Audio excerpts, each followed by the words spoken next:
ஆவியின் பிரமாணம் என்னை பாவம் மரணம் என்பவைகளின் பிரமாணத்தில் நின்று விடுதலையாக்கிற்றே. சொல்லுங்க, பாவம் மரணம் என்பவைகளின் கட்டுப்பாட்டில் நான் இல்லை. பாவம் மரணம் என்கிற கட்டுப்பாட்டில் நான் இல்லை. சிலவங்க பார்த்தீங்கன்னா இவ பார்த்தாலும் மரணத்தை பற்றி பேசிகிட்டே இருப்பாங்க, சிலவங்க பாவத்தை பற்றி பேசிகிட்டே இருப்பாங்க, சிலவங்க மோசமான சூழ்நிலைகளை பற்றி பேசிக்கிட்டே இருப்பாங்க. நம்ம எதெல்லாம் நம்மளை மரணத்திற்கு நேராக கொண்டு போகிறோம் அதை பற்றி நான் பேசக்கூடாது.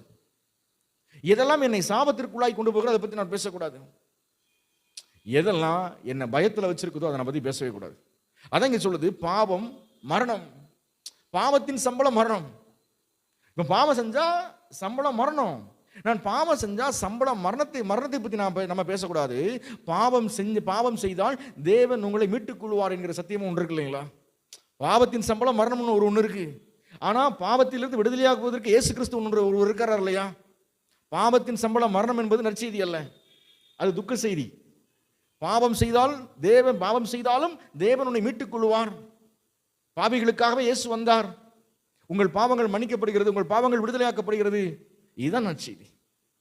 ஐயோ எங்களுக்கு மரண பயம், இந்த மரண பயத்தில் யார் எங்களை விடுதலையாக்குவான்னு சொல்லி மக்கள் ஏங்குறாங்களா? இந்த மக்களுக்கு எது நற்செய்தி?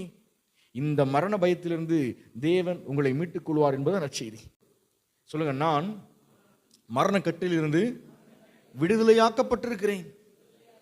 நான் பாவக்கட்டிலிருந்து விடுதலையாக்கப்பட்டிருக்கிறேன். நம்ம சொன்ன ஒவ்வொரு நாளும் ஆண்டவரே நான் பாவத்திலிருந்து விடுதலையாக்கப்பட்டிருக்கிறேன், மரணத்திலிருந்து விடுதலையாக்கப்பட்டிருக்கிறேன், வியாதியிலிருந்து விடுதலையாக்கப்பட்டிருக்கிறேன், சாபத்திலிருந்து விடுதலையாக்கப்பட்டிருக்கிறேன்.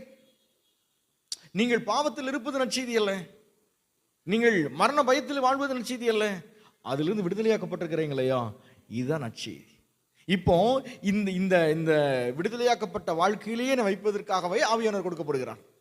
இப்போ உங்களுக்கு புரிய நினைக்கிறேன். நான் விடுதலையாக்கப்பட்ட அந்த அனுபவத்தில் நான் வாழ்வதற்காகவே ஆவியானவர் கொடுக்கப்படுகிறார். அதை நினைப்பூட்டுவதற்கு, என்னை நடத்துவதற்கு, என்னை கைட் பண்ணுவதற்கு.